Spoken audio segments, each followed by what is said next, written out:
아이들이 보는 책 가운데 우리 몸속 이야기라고 하는 책이 있습니다. 그 책에 보게 되면 우리의 몸이 얼마나 신비로운가에 대해서 말을 합니다. 우리 몸에 보면 여러 가지 장기들이 있는데 특히 이 심장이라고 하는 장기는 1분 동안에 4리터 정도 되는 피의 양을 펌프질한다고 합니다. 1분에 4리터. 이 4리터라고 하면 이렇게 양동이에 담아 보면 한 반 정도 해당한다고 합니다. 그러니까 1시간 동안이면 얼마 정도의 피를 공급하느냐? 30양동이 정도의 피를 우리의 몸속에 쉬지 않고 공급을 한다고 합니다. 그러면 하루면 얼마나 될까요? 하루면은 양동이로 보게 되면 720양동이 정도 되는 양의 피를 우리의 몸속에 쉬지 않고 펌프질한다고 합니다. 그리고 우리 몸 안에는 신경이 있는데 이 신경이 신호들을 얼마나 빨리 전달하느냐? 1초에 120m까지 신호를 전달한다고 합니다.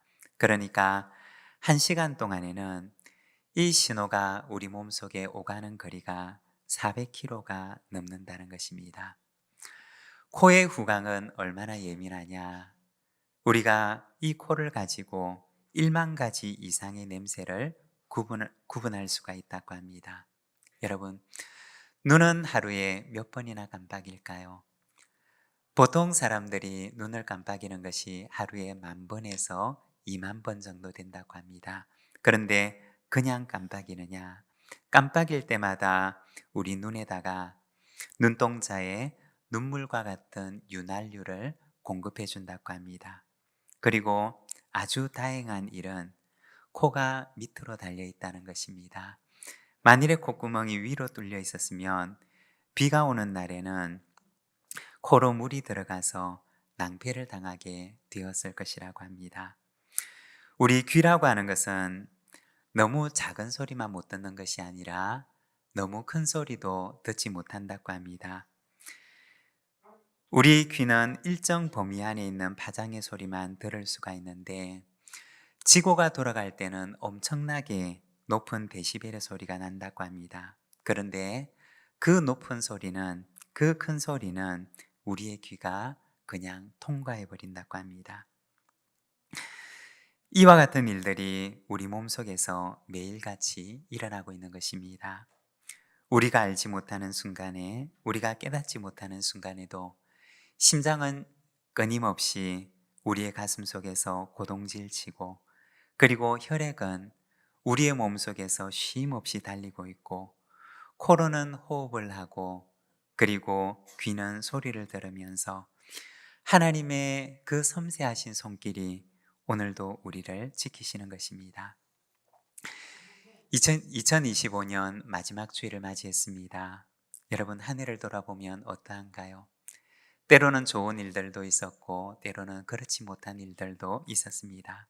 그런데 우리가 알지 못하는 그 순간에도 하나님께서는 그 사랑의 손길로, 그 섬세하신 손길로 우리를 지탱하시고 우리의 생명을 돌보시고 우리를 여기까지 인도하신 것입니다. 여러분, 지나온 한 해 우리의 생명을 돌보신 하나님께 감사하며 새로운 한 해도 우리를 붙드시는 하나님을 의지함으로 힘차게 달려가는 우리 믿음의 가족들이 되시기를 바랍니다. 오늘은 주기도문 마지막 부분인 13장 말씀을 통해서 하나님의 주권에 대해서 우리가 함께 말씀을 나누고자 합니다. 주님께서 가르치신 기도를 보게 되면 크게 세 부분으로 나뉘어져 있습니다. 처음에는 하늘에 계신 우리 아버지여 라고 하면서 기도의 대상을 부르게 됩니다. 그리고 두 번째는 간구가 나오는데 하나님 나라에 대한 간구와 그리고 우리의 삶에 대한 간구가 나옵니다. 그리고 마지막으로는 하나님에 대한 찬송, 송영이 나옵니다. 이처럼 주기도문은 하나님에 대한 부름, 그리고 하나님을 향한 간구, 그리고 마지막에는 하나님을 향한 찬송, 속령어로 되어 있습니다. 오늘 우리가 묵상하게 될 부분은 주기도문의 마지막인 하나님에 대한 찬송, 하나님의 주권에 대한 찬송입니다.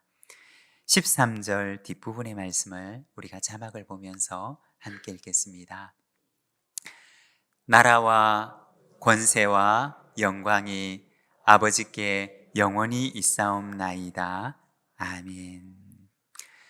주기도문은 이처럼 나라와 권세와 영광이 영원히 아버지의 것입니다 라는 고백으로 마치게 됩니다. 오늘은 이 마지막 찬송 가운데 나오는 하나님의 주권에 대해서 말씀을 함께 묵상하고자 합니다.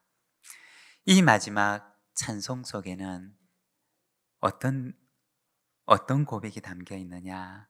먼저 첫 번째는 하나님의 창조에 대한 고백이 담겨 있습니다. 13절의 마지막 기도를 보게 되면 나라와 권세와 영광이 아버지께 영원히 싸움나이다 라고 고백을 합니다. 바로 나라와 권세와 영광이 하나님 아버지께 있다고 하는 이 나라의 소유권에 대한 고백을 말하는 것입니다. 여러분, 주기도문 속에는 나라가 하나님의 것입니다 라는 고백이 담겨 있습니다. 이 고백은 바로 하나님의 창조신앙에 대한 고백인 것입니다.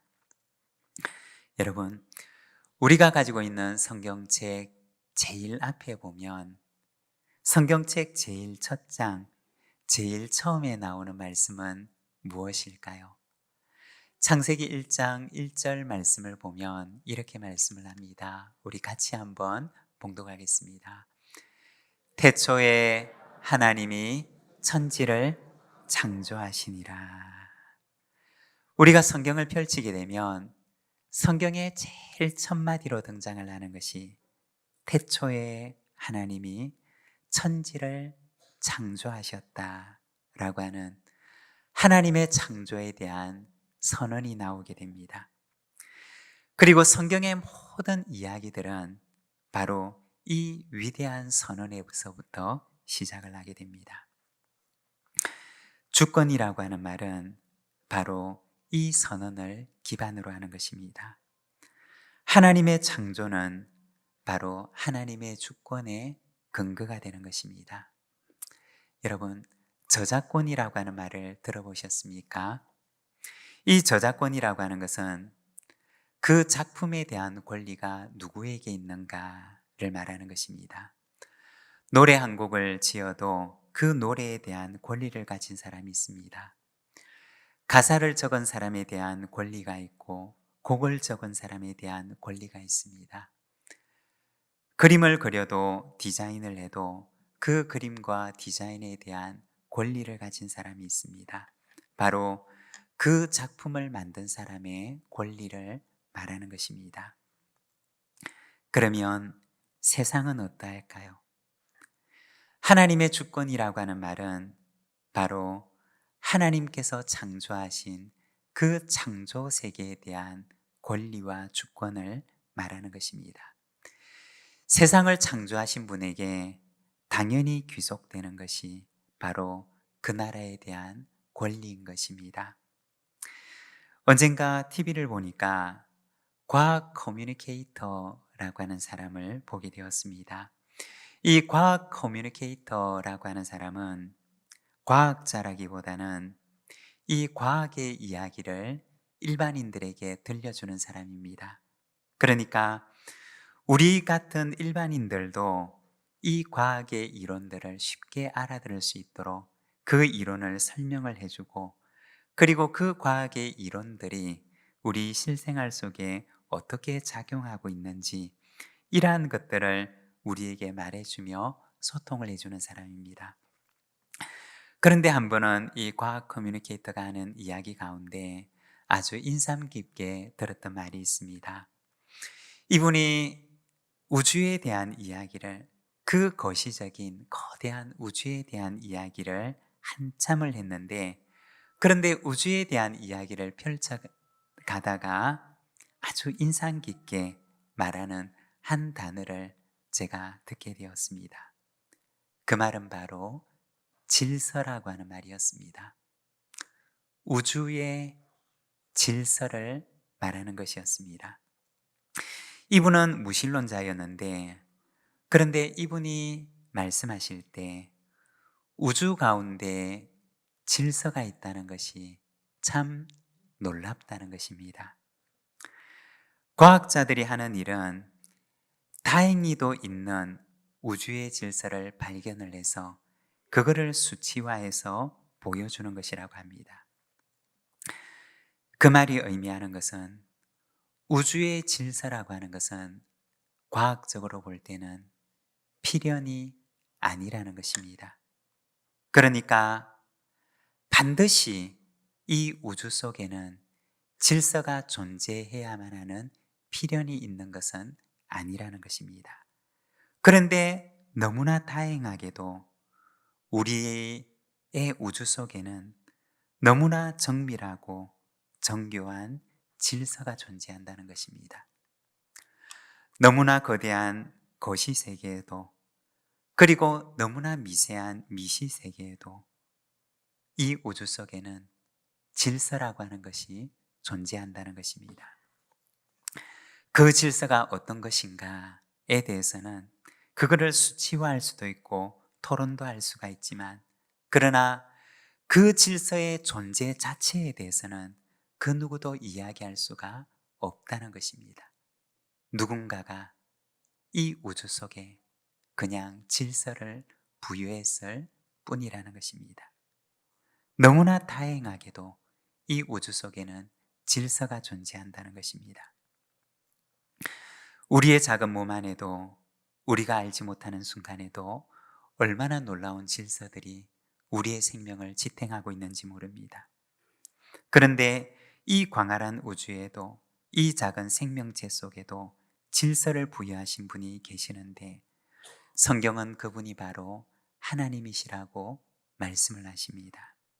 여러분, 광활한 우주를 만드시고 이 작은 생명체도 만드신 분께서 그분의 주권 가운데 이 세상의 질서를 붙들고 계시고, 그리고 하나님의 사랑으로 이 세상을 돌보고 계심을 믿습니다. 이처럼 하나님의 창조는 온 세상에 대한 하나님의 주권의 근거가 되는 것입니다. 여러분, 하나님의 주권이 오늘도 온 세상을, 그리고 우리의 인생을 통치하시는 줄로 믿습니다. 그리고 두 번째, 주님께서 가르치신 기도는 인간의 죄에 대한 고백이 담겨 있습니다. 하나님 나라의 기도 속에는 아직 이루어지지 못한, 아직 하나님의 나라가 우리 속에 이루어지지 못한 인간의 죄된 현실에 대한 탄식이 함께 들어있는 것입니다. 여러분, 죄라고 하는 것은 무엇일까요? 그것을 한마디로 얘기를 하면 거절이라고 말할 수가 있습니다. 그러니까 하나님의 주인 되시는 하나님에 대한, 하나님의 주권에 대한 거절을 말하는 것입니다. 성경 가운데 창세기를 보게 되면 아담과 하와의 범죄와 타락의 이야기가 나옵니다. 아담과 하와의 죄는 한마디로 얘기를 하면 하나님의 주권을 거절한 것이었습니다.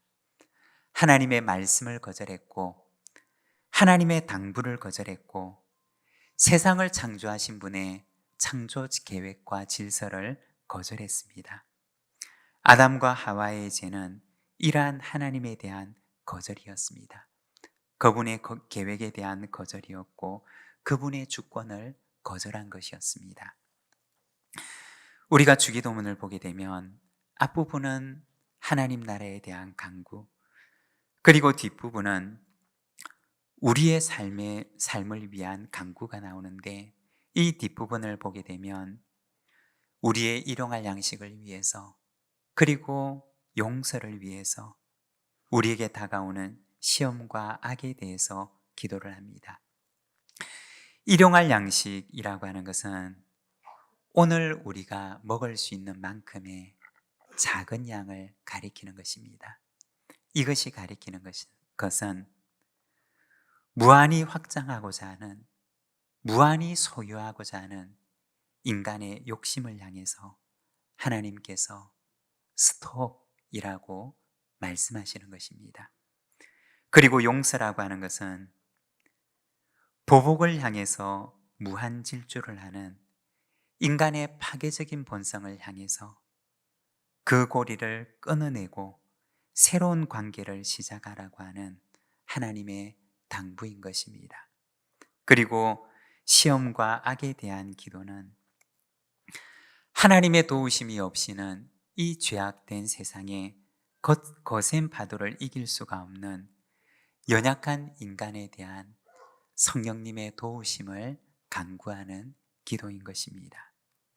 그러니까 이와 같은 주기도문의 모든 간구는 죄성과 연약함으로 가득한 우리의 삶의 현장에 하나님의 나라가 임하기를 간구하는 기도인 것입니다.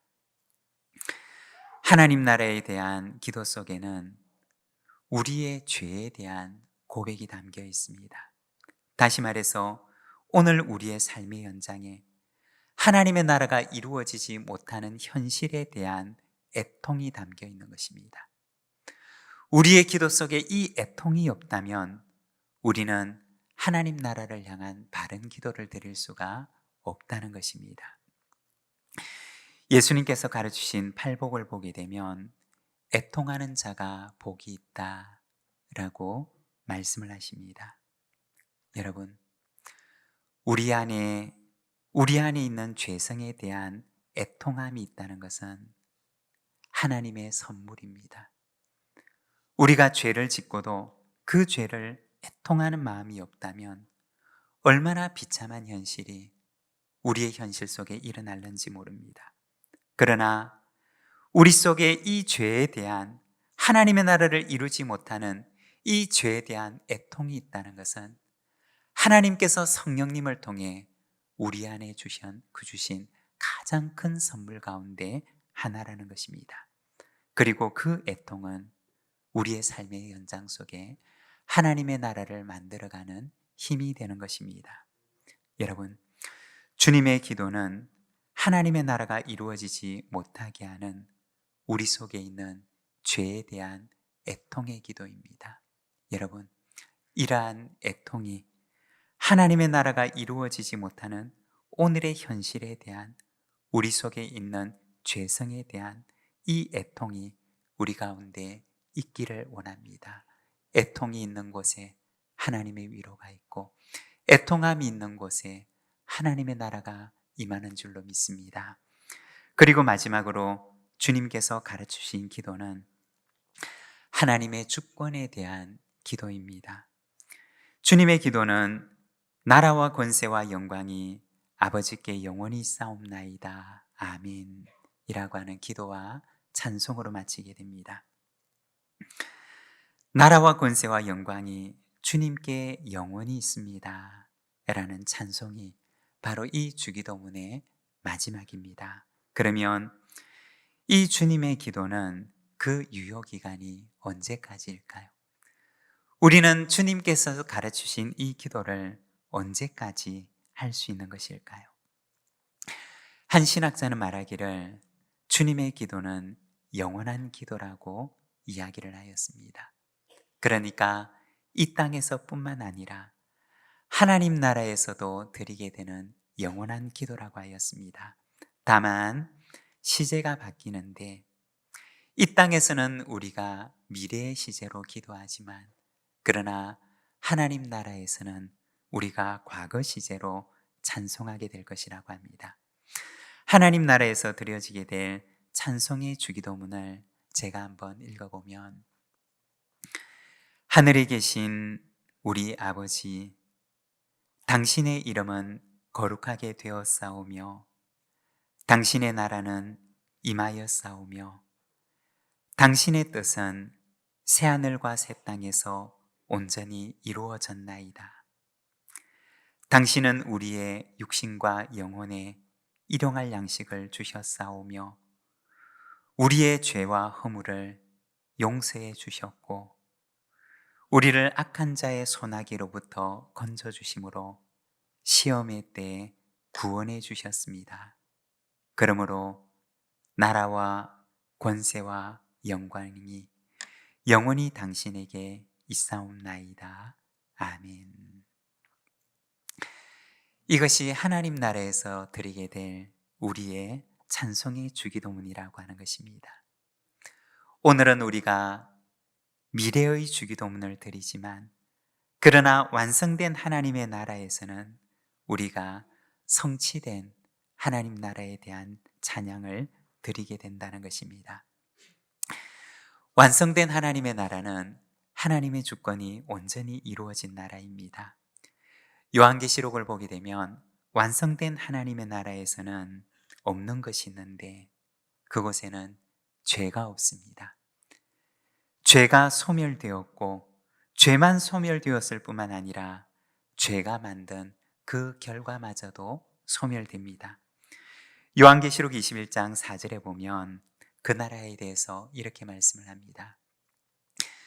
모든 눈물을 그 눈에서 닦아주시니 다시는 사망이 없고 애통하는 것이나 곡하는 것이나 아픈 것이 다시 있지 아니하리니 처음 것들이 다 지나갔음이러라. 하나님의 나라는 어떤 곳이냐? 하나님께서 죄만 소멸하셨을 뿐만 아니라 죄가 가져왔던 그 불행한 죄의 결과들도 하나님께서 소멸하신 곳임을 말씀합니다. 여러분, 죄는 무엇일까요? 죄는 하나님에 대한 거절입니다. 하나님의 계획과 하나님의 말씀과 하나님의 뜻을 거절한 것입니다. 즉, 하나님의 주권을 거절한 것입니다. 하나님이 창조하신 세상에 살면서 창조의 뜻과 계획을 거스르는 삶을 살아가는 것을 말하는 것입니다. 그것이 바로 죄입니다. 하나님의 나라는 하나님의 뜻이 하늘에서 이루어진 것처럼 이 땅 위에서도 온전히 이루어지는 나라입니다. 어디에 그런 나라가 이루어질까요? 거절이 아니라 하나님을 받아들이고 하나님의 뜻과 계획과 말씀을 내 안에 수용하고 그리고 그 말씀에 순종하며 하나님의 말씀과 동행하는 삶을 살아가고자 하는 우리의 삶의 현장 가운데 하나님의 나라가 임하는 것입니다. 주님께서는 제자들에게도 그리고 오늘 우리들에게도 너희는 이렇게 기도하라고 말씀을 하십니다. 주님께서 가르치신 기도를 가지고 하나님의 나라가 오늘 우리의 삶 속에 임하기를 기도하라고 말씀을 하십니다. 여러분, 세상을 창조하신 하나님의 주권을 인정하고 그리고 오늘 내 안에 있는 우리의 죄에 대한 애통함을 가지며 우리의 삶의 현상 속에 하나님의 나라가 임하기를 간구하며 살아가는 우리 부산진 믿음의 가족들의 삶이 되시기를 바랍니다. 오늘 우리에게 주신 말씀을 우리의 가슴 속에 기억하며 이 시간 함께 기도함으로 하나님 앞에 나가겠습니다.